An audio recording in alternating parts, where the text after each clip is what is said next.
कहले आम्हे जेते लोगों को भलो पाऊ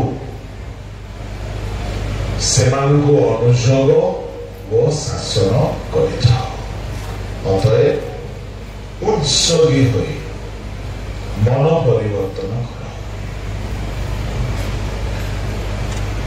प्रभु को लोक माने मो आपण मानको उद्योगर दुई गोटी पार्श्व र कथा कहिबाक जाउछि बाइबल रे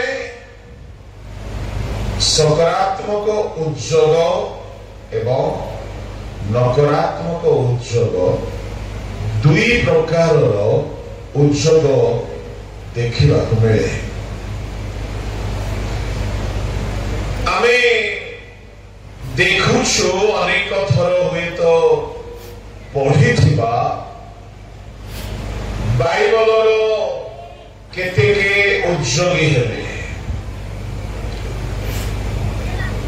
आओ चारि चारि कथा मु आपन को कहिबी ताहा बहुत लंबा विषय अटे किंतु संक्षिप्त रे कहिबी आओ प्रभु साहाय्य करंतु बुझिबा भाई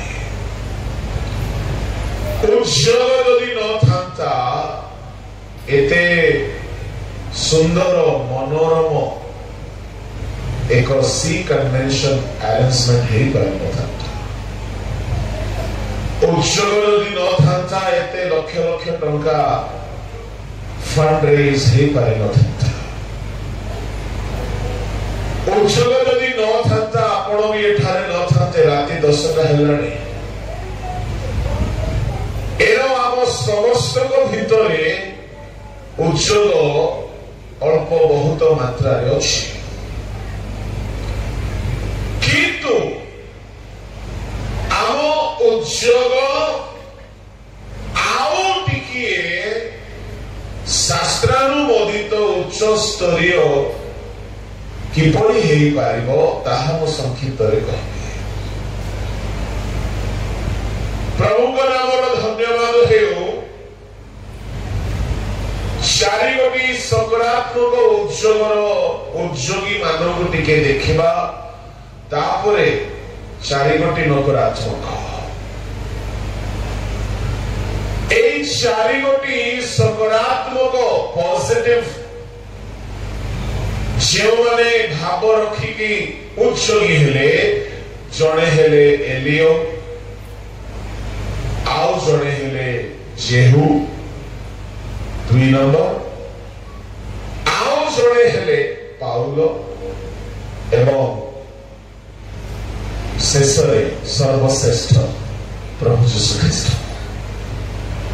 बाइबल रे ए चारि जनक पाई शब्द व्यवहार करा जायछि एमाने उद्योगी हेले पढ़ि दियौ प्रथम राजावली 1910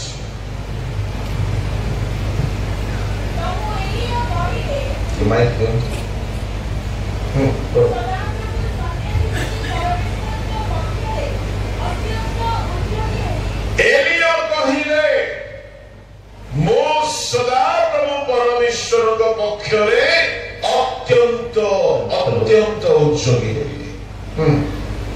कारण इस्राएल संतानगण तुम नियम परित्याग कले तुमर यज्ञ विधि सब उत्पादन कले और तुम भविष्य वक्ता मानकु खड्गरे बध कले तहिरे मु केवल मु अवशिष्ट रहिली आ से माने मो प्राण नेबाकु अन्वेषण करूछंती एलियंकर उत्सर्ग कोन बोली कहिले मु आपण मानकु टिके पूर्वरु कहउथली आम उत्सर्ग टिके उच्च स्तरीय आहुरी हेउ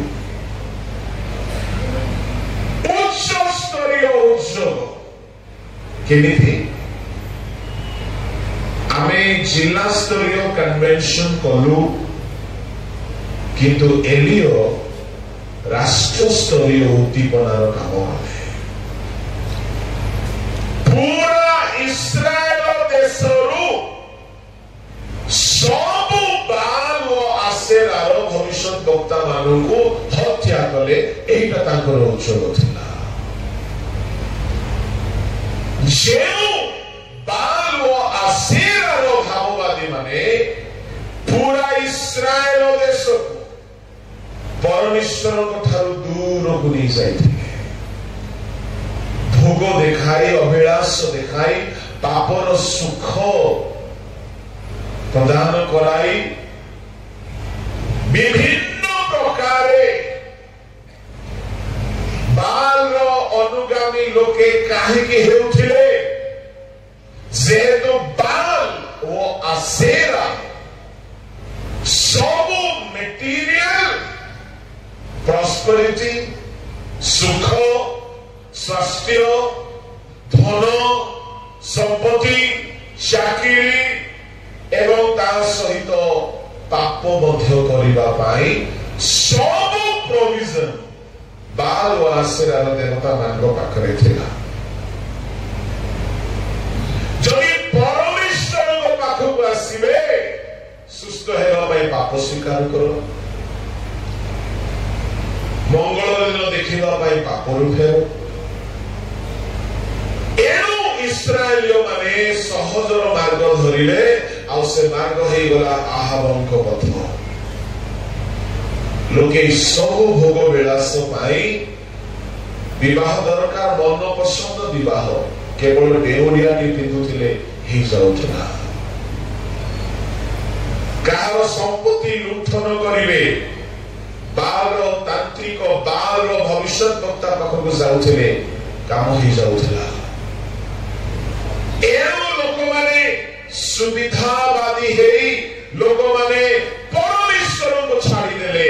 ଆଉ ଲେଖା ଅଛି ପୁରା ଇସ୍ରାଏଲ ଦେଶ ପରମେଶ୍ୱରଙ୍କ ଠାରୁ ଦୂରକୁ ଚାଲିଗଲେ। ଏଣୁ ଦେଶ ଉପରେ ଦୁର୍ଭିକ୍ଷ ଆସିଲା।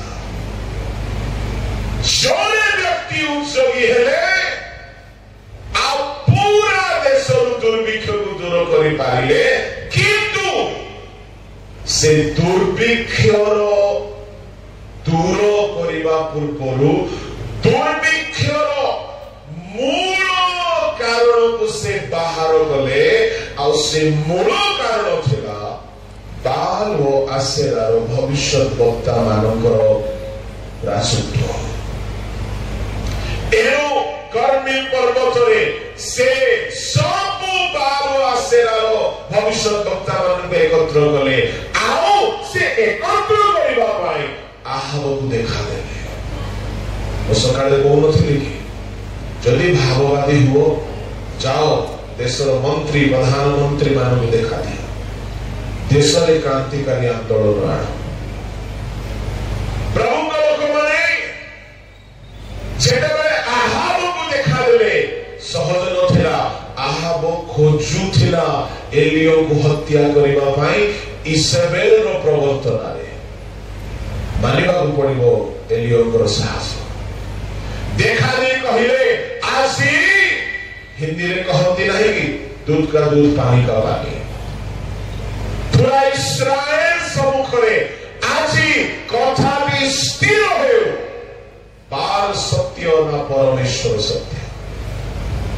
ଦୋକାନ ସବୁ ବାଲର ତାନ୍ତ୍ରିକ ଗୁଣିଆ ମାନଙ୍କୁ ମୁଁ ଜଣେ ଈଶ୍ୱରଙ୍କର ଦାସ, ମୋ ଉଦ୍ଯୋଗୀ ଅଟେ। ଏହା ପ୍ରଭୁଙ୍କ ଆଡୁ ଥିଲା। 850 ଭବିଷ୍ୟତ ବକ୍ତାକୁ ଗୋଟିଏ ପର୍ବତରେ ଏକତ୍ର କଲେ। ଏକତ୍ର କଲା ପରେ ଆପଣ ଜାଣନ୍ତି ଷ୍ଟୋରି, ନିଆଁ ଲଗାଇବ ନାହିଁ, ଯାହାର ପ୍ରଭୁ ନିଆଁ ଲଗାଇବେ ସେ ସତ୍ୟ। ବାଲ ଆସେରାର ଭବିଷ୍ୟତ ବକ୍ତା ମାନେ ଆନନ୍ଦିତ ହେଇଗଲେ, ଯେହେତୁ ବାଲ ଦେବତା ଅଗ୍ନି ଆଣି ପାରୁଥିଲା।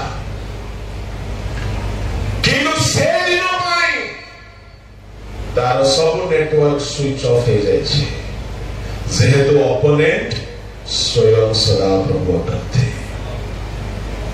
ପରମେଶ୍ୱର ଠିଆ ହେଇଛନ୍ତି ଏଲିୟ ସହିତ।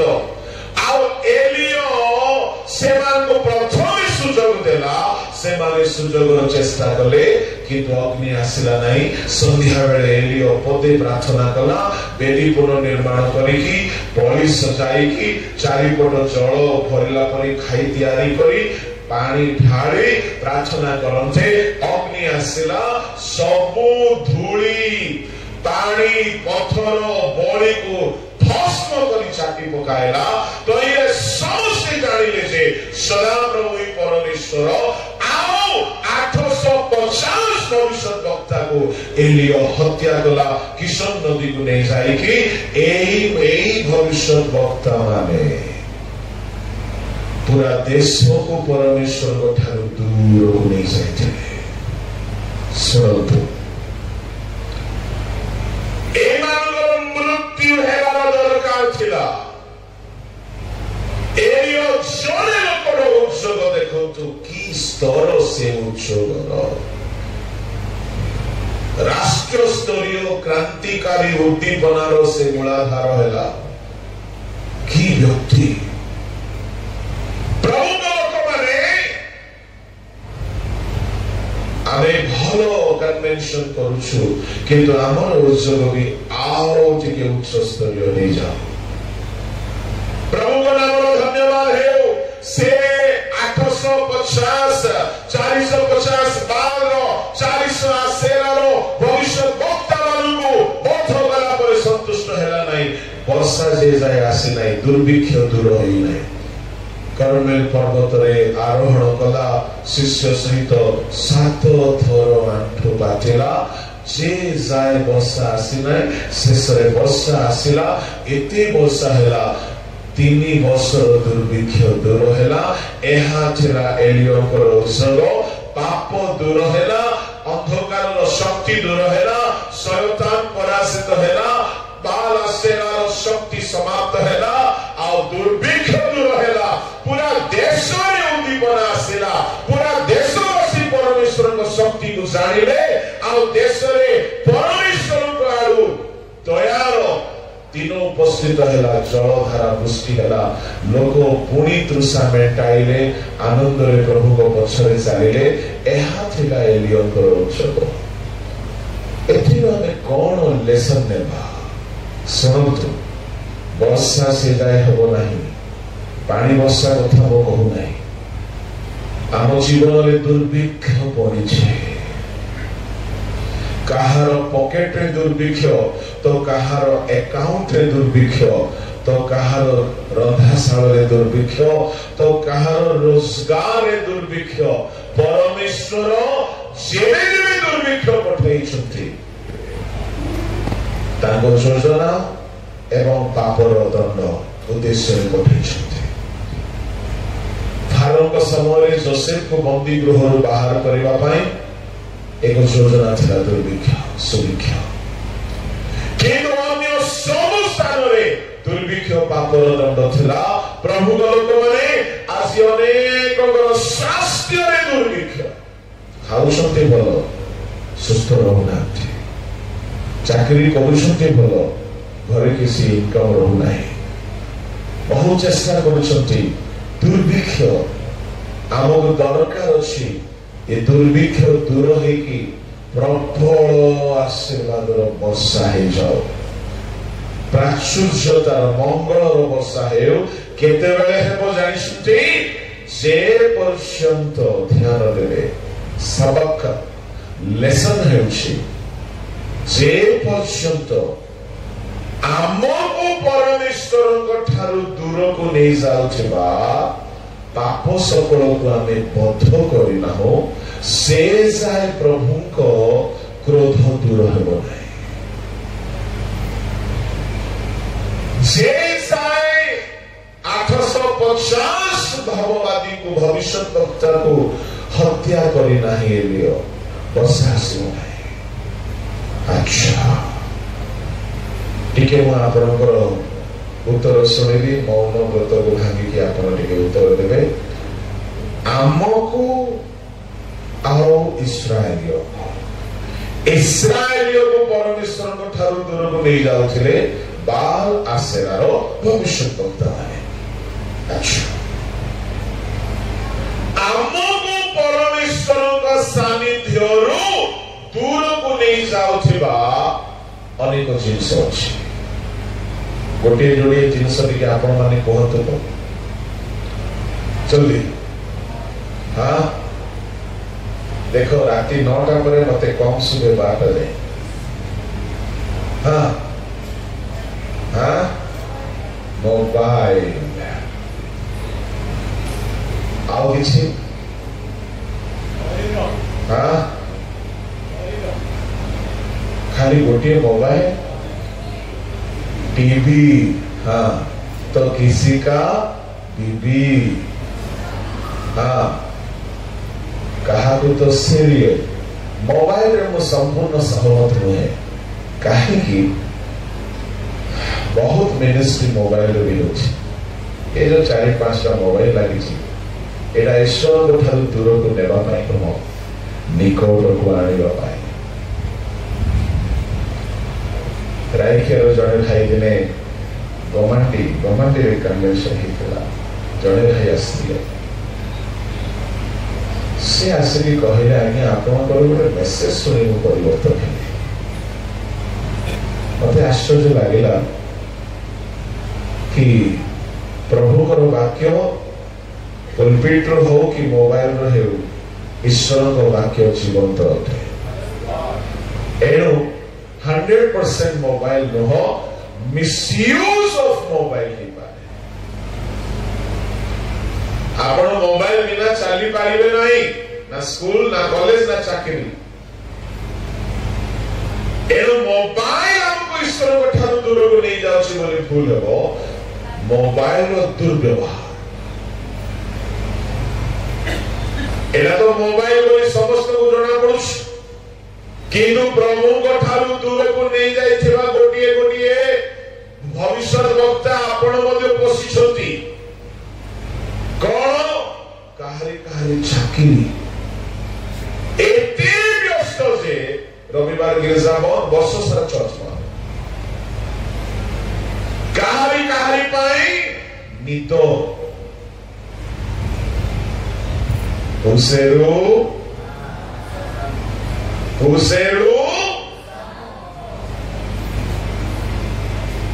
निद प्रभु ठार दूर को नहीं जाउछि एमिति सोइबे जे गोपालो अलग जगह नहीं कि रखी देले जणा पड़ो प्रार्थना हेउ नाही काहरी काहरी पाई खेलो एमिति खेलो निशा जे गिरजा प्रार्थना छाड़ी खेलो वो देखो से दिन मान करे बालक मान को बड़ निशा धरि जे खेलो निशा रविवार गिरजा रे भी मोबाइल रे आईपीएल देखछथि की कथा दिने गोटे चर्च से थाए सेक्रेटरी अनाउंस कले वर्ल्ड कप रो मैच रो स्कोर लो मु भाविले हे प्रभु एक ही दिन देखो प्रभु का लोक माने खेल सीमित रखंतु निद सीमित रखंतु काहरी काहरी को खाद्य प्रभु ठार दूर को नहीं जाउछि कि नहीं आदम हवा किपरि प्रभु ठार दूर गले खाद्य ऐसो कहीं दूर को चली गला खाद्य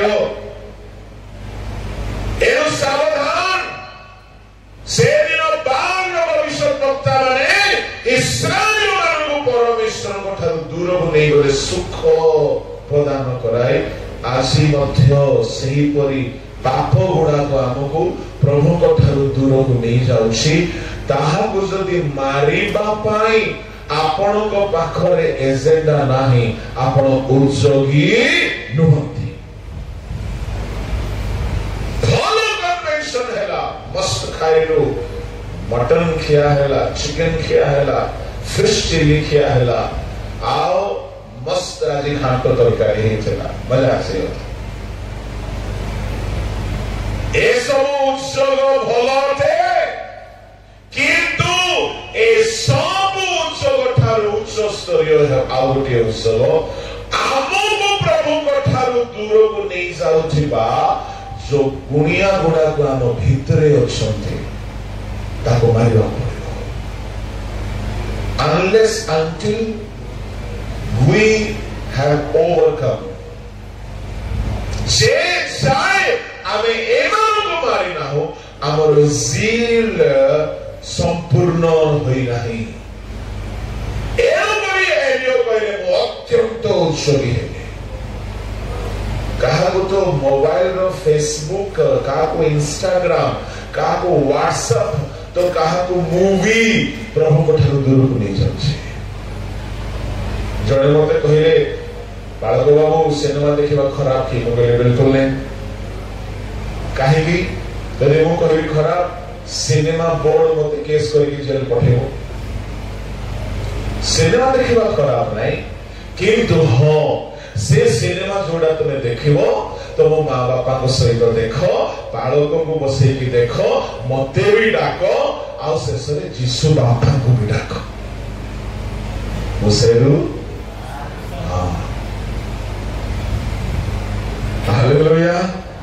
ଯଦି ଯୀଶୁଙ୍କ ସହିତ ବସିକି ଦେଖିପାରିବ ତାହେଲେ ଦେଖ। ମୁଁ ଛୋଟ ଥିଲା ବେଳେ ଯୋଉ ମୁଭି ଗୁଡାକର କଥା ଶୁଣୁଥିଲି, ଖୁସି ଖୁସି ଯାଉଥିଲେ, କାନ୍ଦି କାନ୍ଦିକି ଆସୁଥିଲେ। କାହିଁକି? କାହାଣୀ ଦୁଃଖର। ଆଉ ଆଜିକାଲି ଯାଉଛନ୍ତି ଦୁଷ୍ଟାତ୍ମାରେ ପୂର୍ଣ୍ଣ ହେଇକି ଆସୁଛନ୍ତି। ଆଜିକାଲିର ସିନେମା ମୁଭି ଦେଖିବା ଯୋଗ୍ୟ ନାହିଁ। ମୁଁ କହିବା ପାଇଁ ଚାହେଁ, ଆପଣଙ୍କୁ ଯାହା ଯାହା ପ୍ରଭୁଙ୍କ ଠାରୁ ଦୂରକୁ ନେଇଯାଉଛି, ଏ କନଭେନସନ ତ ଆଜି ସରିବ, ଆପଣଙ୍କର ଉତ୍ସବ ଆରମ୍ଭ ହେଉ କାଲିଠାରୁ। ହାଲେଲୁୟା। କଣ ଉତ୍ସବ? ଗୋଟିଏ ଡାଏରୀ ଧରିବେ, ଏକାନ୍ତରେ ବସିବେ, ବସିକି ଘଣ୍ଟେ 2 ଘଣ୍ଟା ଟାଇମ ଦେଖନ୍ତୁ ନାହିଁ, ଏକାନ୍ତରେ ବସନ୍ତୁ, ଆଉ ପ୍ରଭୁଙ୍କୁ ପଦେ କୁହନ୍ତୁ, ପ୍ରଭୁ ମତେ ତୁମ ଠାରୁ ଦୂରକୁ ନେଇଯାଉଥିବା କେଉଁ କେଉଁ ବିଷୟ ଅଛି ମତେ ଦେଖ। ପ୍ରଭୁ ଦେଖାଇବେ। ସେ ସବୁକୁ ଲେଖ, ଆଉ ସେ ସବୁକୁ ମାରିବା ପାଇଁ ଆରମ୍ଭ କରୁଛି। ଯେ ଯାଏ ସେଗୁଡାକ ମରି ନାହିଁ। ପାଉଲ କହିଲେ ମୁଁ କୁଶରେ ହତ ହେଇଛି, ମୋର ଅଭିଳାଷ କାମନା ହତ ହେଇଛି। କାହିଁକି? ଶରୀର ପାଉଲକୁ ଈଶ୍ୱରଙ୍କ ଠାରୁ ଦୂରକୁ ନେଇଯାଉଥିଲା। ଗଲାତୀୟ 5:24, 2:20, 6:14, ରୋମିଓ 6:5, 6, 7 ଏଗୁଡାକୁ ସେ ମାରିବା କଥା କହୁଛନ୍ତି। ଆଜି ତ କନଭେନସନ ସରିଯିବ ଘଣ୍ଟାକ ପରେ, କିନ୍ତୁ ସେ ଯାଏ ଆପଣ ନିଜର ଜୀବନରେ ଯେଉଁ ପାପ ଗୁଡାକ ଆପଣଙ୍କୁ ପ୍ରଭୁଙ୍କ ଠାରୁ ଦୂରକୁ ନେଇଯାଉଛି, ମାରି ନାହାନ୍ତି, ଆପଣ ଉତ୍ସର୍ଗୀ ହେଇନାହାନ୍ତି। ପ୍ରଭୁଙ୍କ ଲୋକମାନେ ଯେ ଯାଏ ତାହା ମରି ନାହିଁ, ଆଶୀର୍ବାଦର ବୃଷ୍ଟି ହେବ ନାହିଁ। ଏଇଟା ଥିଲା ଏଲିୟଙ୍କର ଉତ୍ସବ। ଏଣୁ ମୁଁ କହିବା ପାଇଁ ଚାହେଁ, ମୁଁ ବି ତାହା ହିଁ କରି ଆସୁଅଛି। ମୋ ପ୍ରଭୁଙ୍କୁ କେବେ ଧନ ମାଗି ନାହିଁ, କେବେ ବଳ ମାଗି ନାହିଁ, ଶକ୍ତି ମାଗି ନାହିଁ, ଟଙ୍କା ମାଗି ନାହିଁ, ପୋଜିସନ ମାଗି ନାହିଁ, ଷ୍ଟେଜ ମାଗି ନାହିଁ, ପୁଲପିଟ ମାଗି ନାହିଁ, ମାନ ସମ୍ମାନ ମାଗି ନାହିଁ, କେବେ ମାଗି ନାହିଁ। ତେବେ କଣ କରେ? ପ୍ରଭୁଙ୍କ ପାଖେ ବସି ସମୀକ୍ଷାରେ ସମୟ ବିତାଏ। କେଉଁ ଭୁଲ, କେଉଁ ପାପ ଯାହାକୁ ମୁଁ ପୋଷିକି ରଖିଛି ମୋ ଜୀବନରେ, ତାକୁ ଖୋଜିକି ବାହାର କର, ତାକୁ ହତ୍ୟା କର। ଯେ ଯାଏ ଆଖର ବଞ୍ଚିକି ଥିବ ପରମେଶ୍ୱର ସଙ୍ଗରେ ଆସିବେ ନାହିଁ। ଯେ ଯାଏ 850 ଭବିଷ୍ୟତ ବକ୍ତା ବଞ୍ଚିକି ଥିବେ, ବର୍ଷା ହେବ ନାହିଁ। It is up to you. Choice is yours. आपका पसंद, ଆପଣଙ୍କର ଇଚ୍ଛା। ପ୍ରଭୁ ମଧ୍ୟ ଜୋର ଜବରଦସ୍ତି କରନ୍ତି ନାହିଁ, ତ ଆମେ କୁଆଡୁ କରିବୁ? ଯଦି ତୁମେ ଚାହୁଁଛ ତୁମ ଜୀବନରେ ଆଶୀର୍ବାଦର ବର୍ଷା ହେଉ, ତ ସଭା ସରିବ ଆସି, କାଲିକି ଠାରୁ ପ୍ଲାନ୍ ବନାନ୍ତୁ। ପ୍ରଭୁକୁ କିଛି ମାଗିବା ଆବଶ୍ୟକ ପଡିବ ନାହିଁ, ବସିକି ଖାଲି ସମୀକ୍ଷାରେ ବିତାନ୍ତୁ ସମୟ। ସମୀକ୍ଷାରେ ବିତାନ୍ତୁ, ଧ୍ୟାନରେ ବିତାନ୍ତୁ। ଯେତେବେଳେ ଦେଖାଯିବ ଗୋଟିଏ ଗୋଟିଏ ପାପ, ସେ ପାପ ମାରିବା ପାଇଁ କାନ୍ଦନ୍ତୁ। ପ୍ରଥମେ ତାହାଙ୍କ ରାଜ୍ୟ ଧାର୍ମିକତା, ପ୍ରଥମେ ଜୀବନର ସୂଚି ଓ ପବିତ୍ରତା, ବାକି ସବୁ ସେ ଯାଚିକି ଦେବେ। ସେ ଯାଚିକି ଦେବେ। ଅନୁଗ୍ରହ ସିଂହାସନରେ ସେ ବସିଛନ୍ତି। ଯେତେବେଳେ ପୁଅ ଫେରି ଆସିଲା, ନ ମାଗୁଣୁ ବାପା ଜୋତା ଦେଲେ, ବସ୍ତ୍ର ଦେଲେ, ପାଦୁକା ଦେଲେ, ମୁଦି ପିନ୍ଧାଇଲେ, ଭୋଜି କଲେ। ଆମ ବାପା ନ ମାଗୁଣୁ ଯାଚିକି ଦିଅନ୍ତି। ଆସିବାକୁ ପଡିବ ଫେରି। ଏଲିୟଙ୍କ ଉତ୍ସବରୁ ଆମେ ଏହା ଶିଖୁ। ଦ୍ୱିତୀୟ ବ୍ୟକ୍ତି ସେ ହେଲେ ଜେହୁ। ଜେହୁଙ୍କର ଉତ୍ସବ କଥା ଦ୍ୱିତୀୟ ରାଜାବଳୀ 10ର ପଢନ୍ତୁ 16। ପୁଣି ସେ କହିଲେ, ମୋ ସଙ୍ଗେ ଆସ, ସଦାପ୍ରଭୁଙ୍କ ନିମନ୍ତେ ମୋହର ଉଦ୍ଯୋଗ ଦେଖ। ଏହି ରୂପେ ସେମାନେ ତାହାକୁ ତାଙ୍କ ରଥରେ ଚଢ଼ାଇଲେ। ଜେହୁ ଉତ୍ସବୀ ହେଲେ।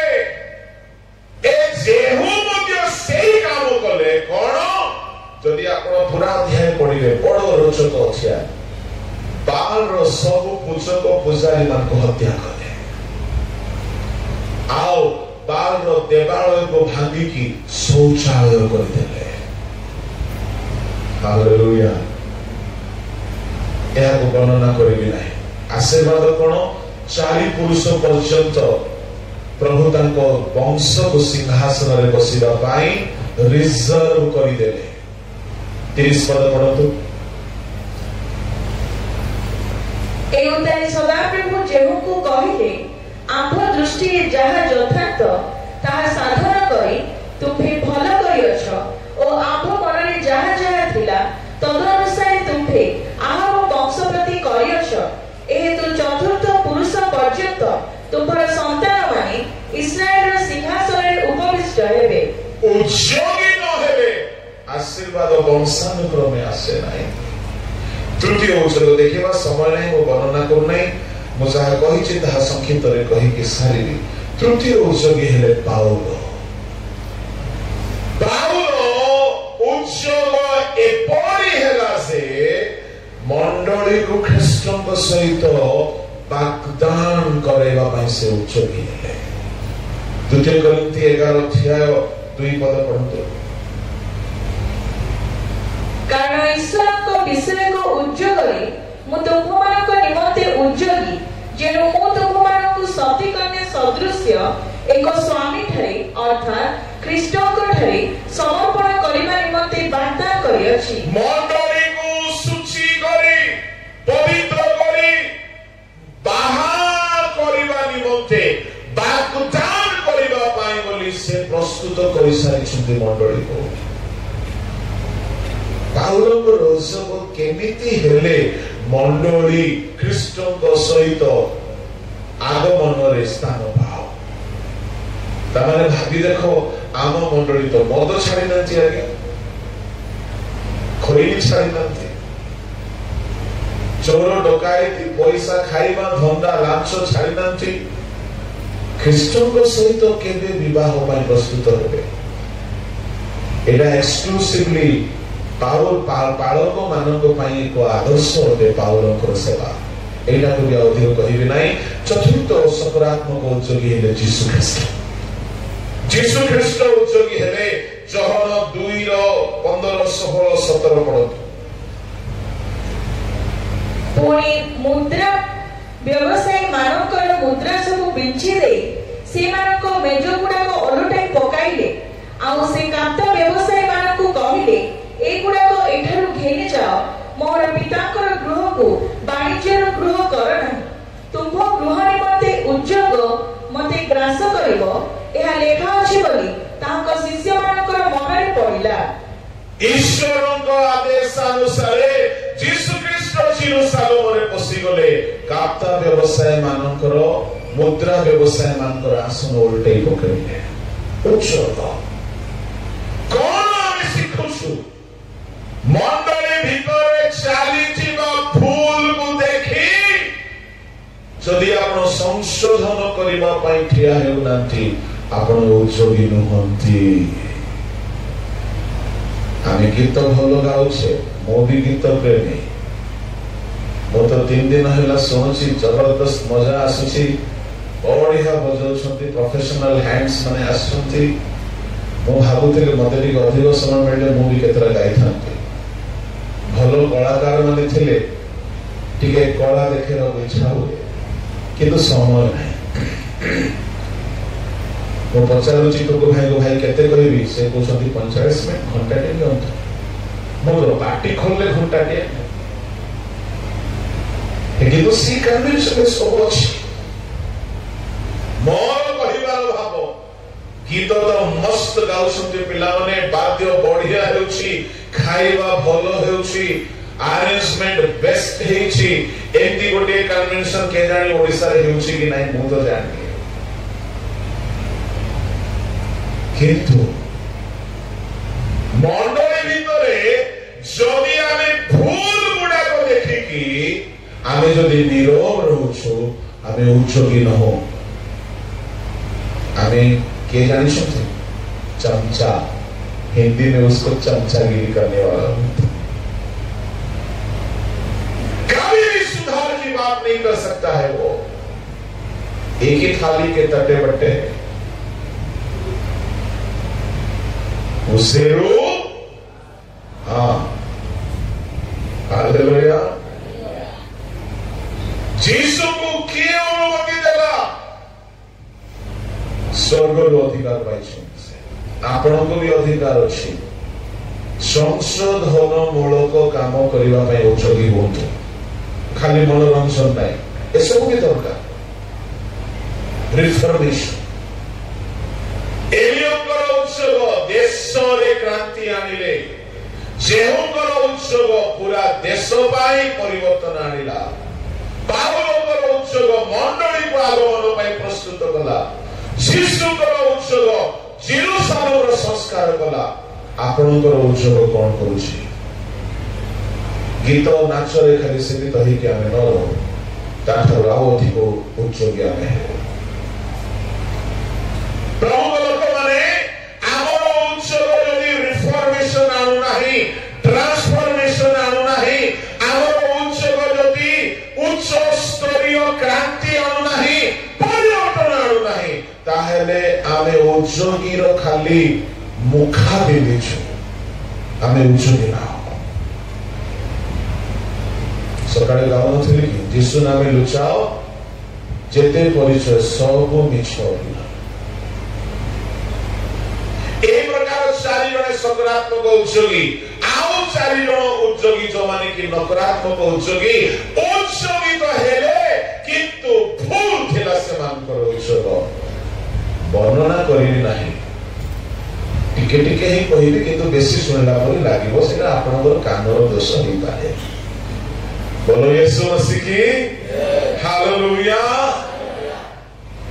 जड़े हेले हारण महाजाजकंकर पुओ नादो अबियु सदा प्रभुकर अग्नि निर्गत हेला बेले मोसा उबड़ ही पड़िछंती मोसा को साहस होने ठिया हेबा भाई हारण उबड़ ही पड़िछंती समागम तंबुरे हठात अग्नि निर्गत है ए दुईटा भेंडिया माने उच्चोगी हेले केमिति उच्चोगी उठिले देखिले मो बापा आओ मो काका ए माने सोई पड़िछंती दंडवत ही चलो रे आमे उठिबा प्रभु को पई धूप उत्सव करिबा बाहर अग्नि आनिले इतर अग्नि स्ट्रिंग्स फायर लेवियो 10 अध्याय 1 2 3 4 5 पढ़िबा दरकार नाही से माने धूप उत्सव कले प्रभु को क्रोध प्रज्वलित हैला काहे कि जहां प्रभु आज्ञा करि नथिले सेति काम करिबा पई उत्सुकी होते से माने सेठारे अग्नि रे दग्ध होई मरे अच्छा एठारु लेसन कोन आज्ञा सबक क्या है इसमें प्रभु जहां आज्ञा करि नाहंती से सबु करिबा पई उच्चोगी न हे बहुत कथा अछि प्रभु जहां आज्ञा करि नाहंती आमे से सबु करि चालिछु परंपरार ना देखि କରି ଚାଲିଛୁ। ବହୁତ କିଛି ଅଛି କରି ଚାଲିଛୁ, ଆଉ ସେଗୁଡାକର ସଂଶୋଧନ ପାଇଁ କେହି ସବୁ ଉତ୍ତୋଳନ କରୁନାହାନ୍ତି। ଚାଲିଛି ତ ଚାଲିଛି। ମଣ୍ଡଳୀରେ, ପରିବାରରେ, ବିବାହରେ, ଉତ୍ସବରେ ବହୁତ କିଛି ଅଛି ଯୋଉଗୁଡାକ ପ୍ରଭୁ ଆଜ୍ଞା କରିନାହାନ୍ତି। ଚାଲିଛି। ସେ ଭିତରୁ ଗୋଟିଏ ଯୋଡ଼ିଏ ଖାଲି କହିବି। ଆପଣ କହିବେ ଖାଲି ବହୁତ କିଛି ବୋଲି କହିଲେ ଦୁଇଟା ତ କହିଥାନ୍ତେ। ହଁ, ମଣ୍ଡଳୀରେ ପ୍ରଥମ ଫଳ ଆସିଲା କୁକୁଡ଼ା ଅଣ୍ଡା। ନିଲାମ କାହିଁକି ହଉଛି? ମୋସେରୁ ନିଲାମ ହେଉଛି ନା ନାଇଁ? ବାଇବଲର କୋଉ ଅଧ୍ୟାୟରେ ଲେଖା ଅଛି? ଗୀତ ସଂହିତା 151 ନା ପ୍ରକାଶିତ 24? ଟିକେ ଦେଖାଇଲେଣି ମତେ। ତାମାନେ ପ୍ରଭୁ ଯାହା ଆଜ୍ଞା କରିନାହାନ୍ତି ସେଇଟା ଚାଲିଛି ମଣ୍ଡଳୀରେ। ପ୍ରଭୁଙ୍କ ଲୋକମାନେ ଏମିତି ବହୁତ କିଛି ଅଛି। ମୁଁ ଆପଣଙ୍କୁ କହିବା ପାଇଁ ଚାହେଁ, ଯେଉଁମାନେ ବାକ୍ୟ ବାହାରେ ଉଦ୍ଯୋଗୀ ହୁଅନ୍ତି ସେମାନେ ଅଭିଶପ୍ତ ହୁଅନ୍ତି। ଏଣୁ ଆମର ଉଦ୍ଯୋଗ ଜ୍ଞାନ ଯୁକ୍ତ ହେଉ। Whatever we do, the work we are doing, it must be approved with the word of God. যদি বাক্য অনুমোদিত নহে আমার সে উদ্যোগ মূর্খ উদ্যোগ ওঠে। দ্বিতীয় ব্যক্তি হেলে দাউদ। দাউদ ভাইনা টঙ্কা বালা, পয়সা বালা, বড় পজিশন রে অছন্তি, আসନରେ বସିଛନ୍ତି। ବେଳେ ବେଳେ ପଇସା ବାଲା ଲୋକ ଉଦ୍ଯୋଗୀ ହେଲେ ବଡ ମୁସ୍କିଲ ହେଇଯାଏ। ବେଳେ ବେଳେ, ସବୁବେଳେ ନାଇଁ। ଉଦ୍ଯୋଗୀ ହେଇକି ଯଦି ବାକ୍ୟ ଜାଣି ନାହାନ୍ତି ତ ବଡ ଅସୁବିଧା ଆଜ୍ଞା, ବଡ ଅସୁବିଧା। ଗୋଟିଏ ସଭାକୁ ମୁଁ ଯାଇଥିଲି, ଭାରି ଉଦ୍ଯୋଗୀ ସେମାନେ। ଆଉ କଣ କଲେ ଜାଣିଛନ୍ତି? ସଭାର ଯୋଉ ଗେଟ୍, ଆମର ସି କନଭେନସନର ଗେଟ୍ ତ ବଢିଯାଇଛି। ସଭାର ଗେଟ୍ କେମିତି ଦ୍ୱାର କଲେ ଜାଣିଛନ୍ତି? ଟାଇଟାନିକ ଜାହାଜ।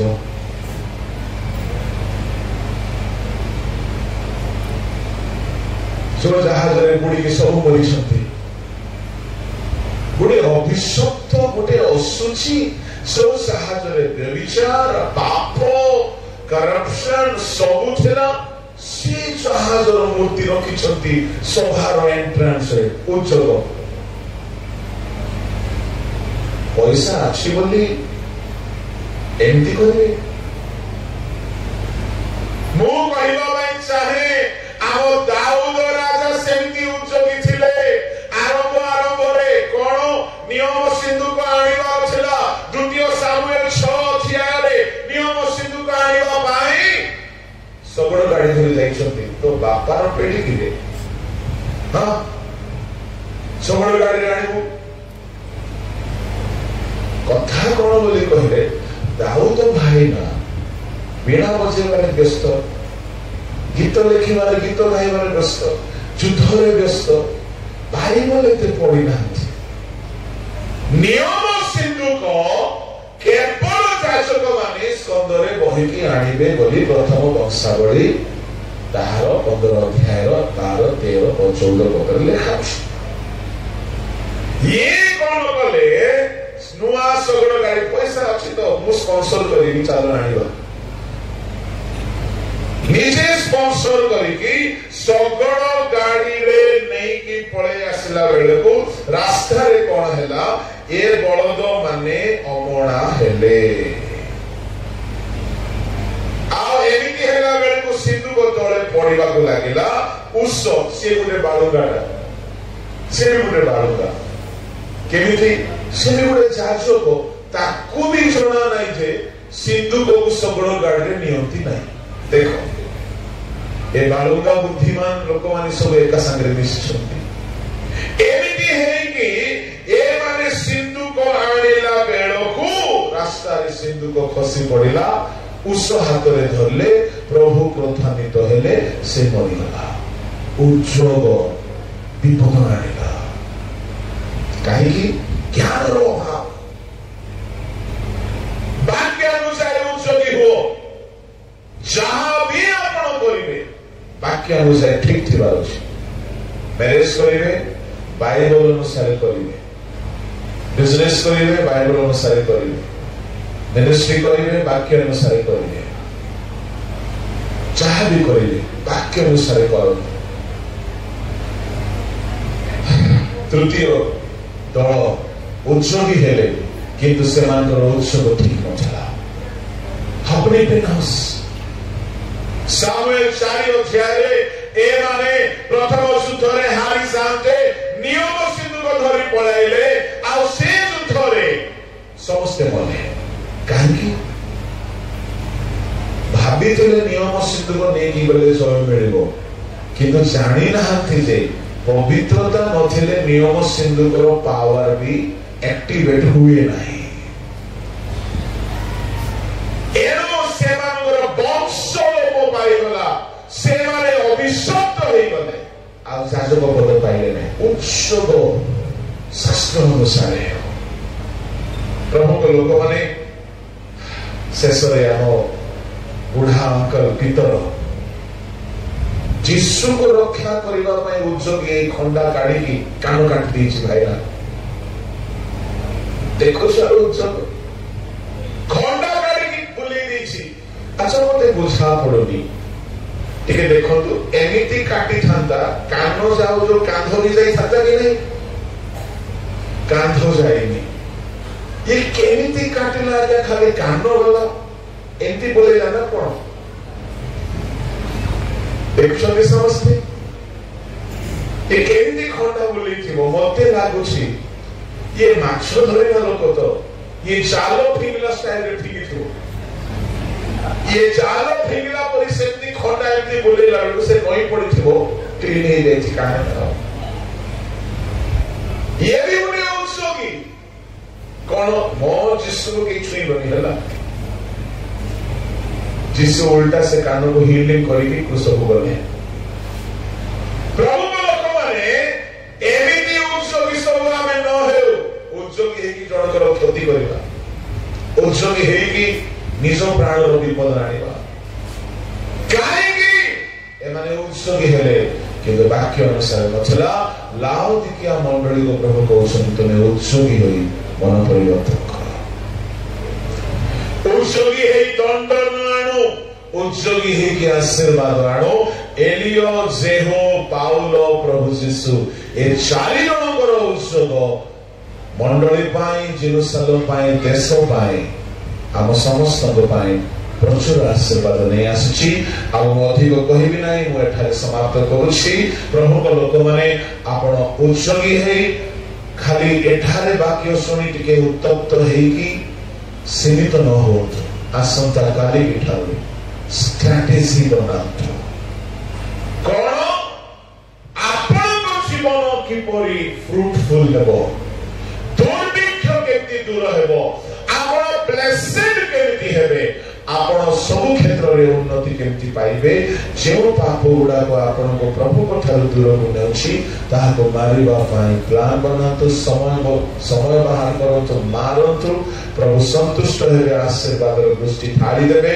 सब शुष्क अवस्था दूर हेबो आउ थरे नुआ नुआ आशीर्वाद अंकुरित हेबो आउ आपण प्रभु को आशीर्वाद रो साक्षी हेबे प्रभु ए वाक्य आशीर्वाद करंतु जहा ए 3 दिन रे प्रभु हमो शिखै छथि ताहा को धरि कि चालो एडु लाउदिकिया मंडली को प्रभु कहिला परी आज आउ थरे प्रभु हमको कहउछथि उत्सोगी होई मन परिवर्तन कर